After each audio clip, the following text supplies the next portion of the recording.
Saludamos a esta hora a doña Ingrid Betancourt, candidata presidencial por el Partido Verde Oxígeno. Doña Ingrid, gracias por acompañarnos. Buenos días. Buenos días, Luis Carlos, ¿cómo me le va? Gracias por darnos unos minutos aquí en la FM. La No, llamamos ustedes por la porque invitación, mil gracias. esta mañana lo primero que se nos vino a la cabeza, o lo primero que se me vino a mí a la cabeza anoche cuando veía el informe de Noticias Caracol, era usted. Y la verdad me dio mucho dolor y tristeza. El solo hecho de pensar de que exista la posibilidad de que alguien, independientemente de quién sea, haya estado jugando o por lo menos pensando en la utilización política de los tiempos para la liberación de los secuestrados, doña Ingrid. Quiero conocer su respuesta esta mañana. Pues para mí ha sido muy duro en realidad. Es decir, el secuestro ya fue suficientemente atroz, pero este tipo de noticias y de información para mí fueron devastadoras en realidad. Yo supe de esto hace un tiempo eh, por parte de personal del ejército que habían incautado el computador de Raúl Reyes en el cual aparecían todas las comunicaciones, los mensajes entre esta famosa Teodora y Raúl Reyes, y en que ella escribía ese tipo de cosas, es decir, diciendo eh, no la vayan a liberar, Ingrid Betancourt siempre ha sido flaca, es decir, una cosa como realmente despiadada y cínica. Ahora, oír las declaraciones del asesor de Piedad, pues simplemente le da más carne, si se quiere, más vida a todos estos sucesos. Y a mí me vienen cosas obviamente dolorosas a la mente. Por ejemplo, mi mamá me narraba que cuando a mí me secuestraron, Piedad se reunió con la familia en mi apartamento y se puso a llorar diciéndoles que ella le dolía mucho mi secuestro porque yo le había ayudado a ella mucho cuando a ella la secuestraron los paramilitares. Yo fui a hablar con gente en Montería que sabía que era cercana de Carlos Castaño para ver cómo podían pues ellos interceder para que primero no la fueran a matar y segundo la liberaran. Entonces ella sabía una cantidad de cosas, es decir, habíamos sido, yo no diría cercanas, pero sí amigas en el Congreso y yo tenía aprecio por Piedad. Entonces, esto le da a uno simplemente como la visión de una condición humana, primero dolorosa, pero también es una reflexión sobre el país, sobre, digamos, la descomposición moral de las élites políticas y cómo finalmente están dispuestas a cualquier cosa con tal de obtener poder, dinero, y ese es el sistema de corrupción que yo denuncio, me explico, es decir, esto obviamente pues es en carne propia, pero al final de cuentas me sucede a mí, pero nos sucede a 51 millones de colombianos, que todos estamos Sí. secuestrados por este tipo de personajes. Ingrid, usted dice que notó algunas cosas durante su secuestro. ¿Qué específicamente notaba usted que decía, aquí está pasando algo conmigo, aquí me van a dejar de últimas, no me quieren liberar a mí en estos momentos? O sea, ¿qué le hacía pensar que eso estaba pasando? Pues habían muchos síntomas, ¿no? Primero, el hecho de que el trato que a mí me daban era realmente diferente al de mis demás compañeros. Esto se puede explicar de muchas maneras, pero yo creo que era también el tipo de comentarios que recibían estos comandantes que estaban al cargo de nosotros de arriba. Eh, Creo que había, digamos, una antipatía, sí, un repudio frente a lo que yo era desde el punto de vista de mi lucha contra la corrupción. Y la única explicación que uno puede tener ante eso es pues que tenían amigos dentro de la política colombiana que les estaban, digamos, dacheando, los estaban envenenando también en contra mía. Eh, Cosas como, por ejemplo, las declaraciones que se daban cuando se hablaba de la liberación de los secuestrados y de la posibilidad de que pues se hiciera un acuerdo humanitario o alguna cosa. Muy curiosamente, si bien en el exterior uno sentía que había un gran apoyo y él de alguna manera apalancaba la, digamos, las reivindicaciones para que nos liberaran a todos.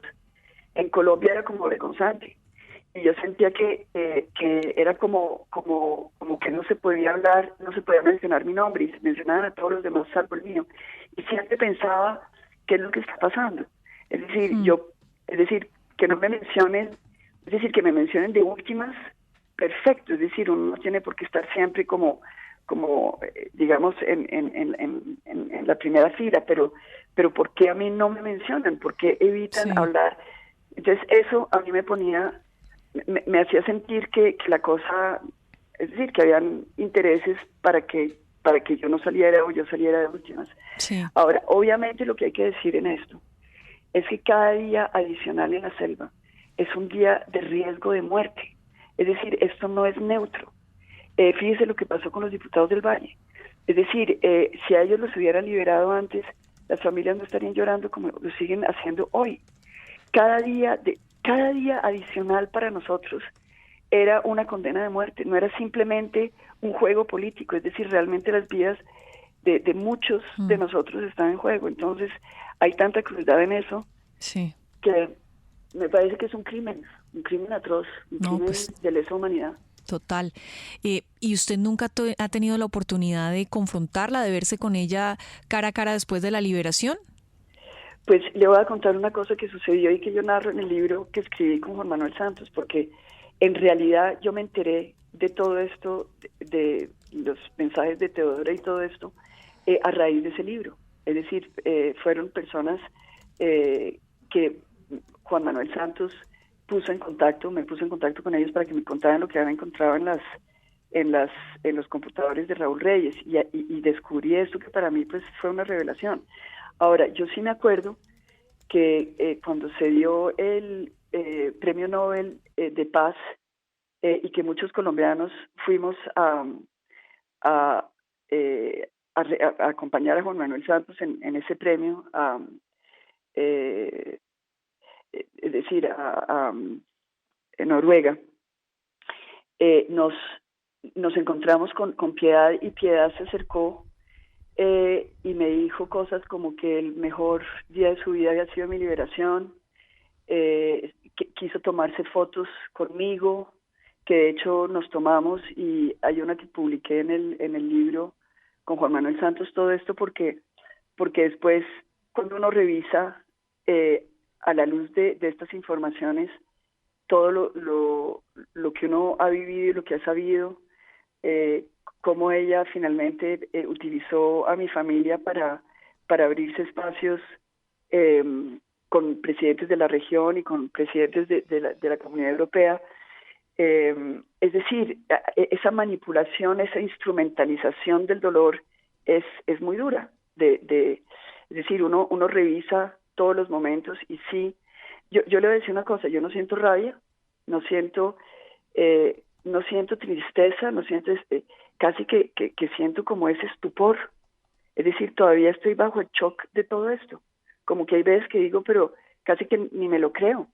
Me parece me parece como tan imposible que un ser humano se comporte así. Estoy todavía bajo el estupor de todo esto. Ingrid, buenos días. Es Juan Lozano. Comprensible ese estupor y esa perplejidad. ¿Qué debería seguir desde su perspectiva en el caso de Piedad Córdoba? ¿Qué debería ocurrir? Bueno, primero obviamente hay un hecho político.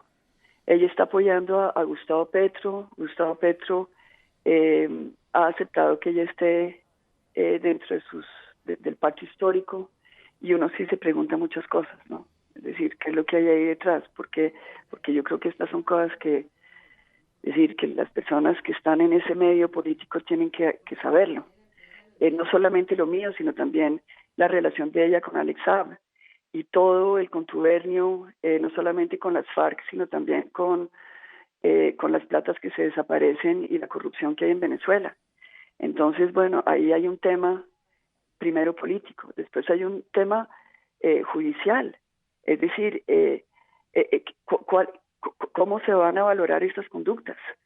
porque obviamente son conductas que van mucho más allá de simplemente un crimen o un homicidio como uno puede considerarlo. Aquí hay un... Es decir, yo creo que esto entra dentro de los crímenes de lesa humanidad. Es decir, estos son crímenes que la vuelven responsable también a ella del secuestro.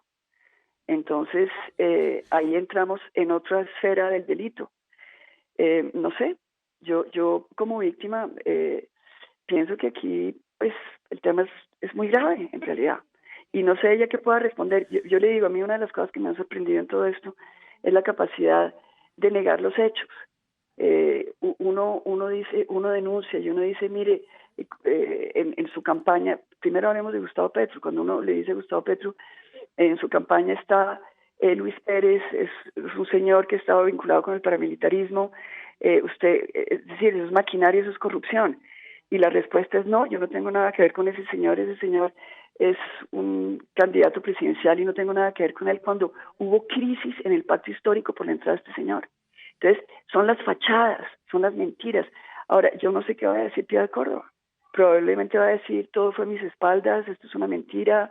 Es la negación absoluta, es decir, no hay ningún tipo, digamos, de reflexión, ¿cómo le digo yo? Como de... es decir, es tan monstruoso que uno sí como que esperaría algo de una reflexión personal, no sé, de un acto de contrición, de un arrepentimiento. No, aquí es negación, es decir, hay como el cinismo también frente a todos estos hechos. Entonces, para uno es, ¿cómo le digo?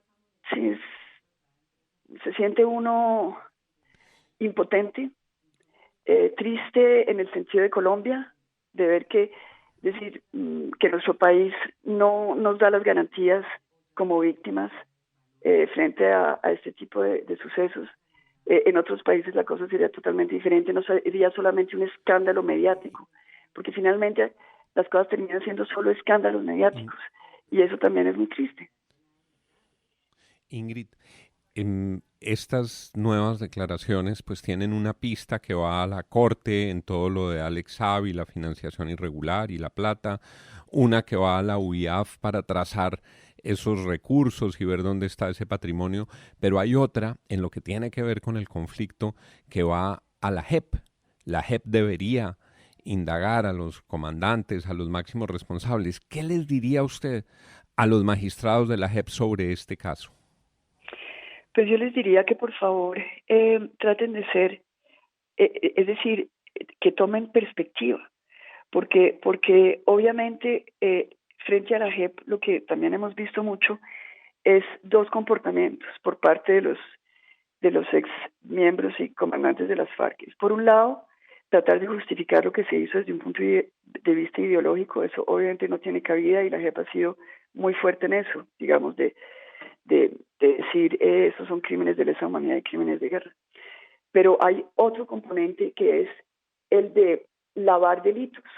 Es decir, es obvio que la JEP también es un espacio donde estas personas vienen y confiesan con un estatus preferencial porque les estamos reconociendo, y yo lo digo como víctima, es muy importante reconocerles el hecho de que se hayan desmovilizado, que hayan entregado sus armas y que le hayan apostado a la paz.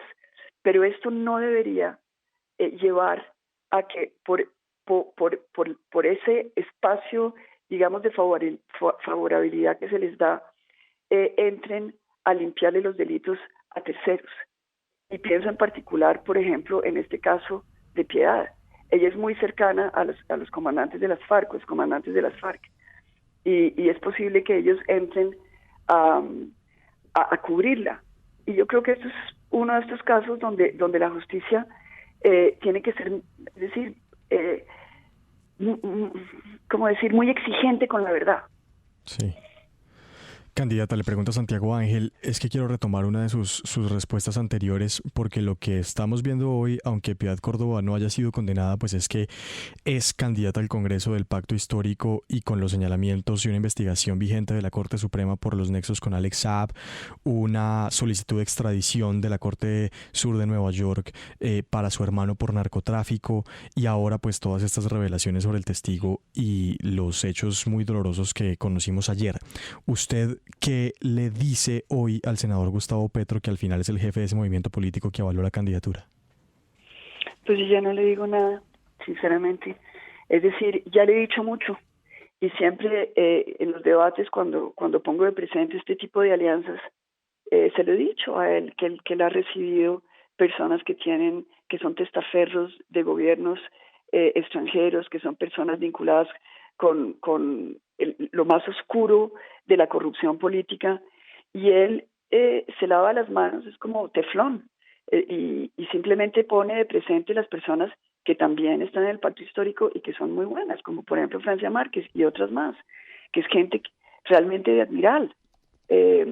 Pero fíjese que detrás de estas personas se esconden toda esta cosa muy, muy oscura, y como que es un sistema para encubrir, y hay obviamente pues las personas buenas que están ahí están instrumentalizadas para servir de cobija y de cortina de humo para esconder todo lo que viene por detrás. Y lo que viene por detrás pues también es lo que nos van a montar si Petro llega a la presidencia.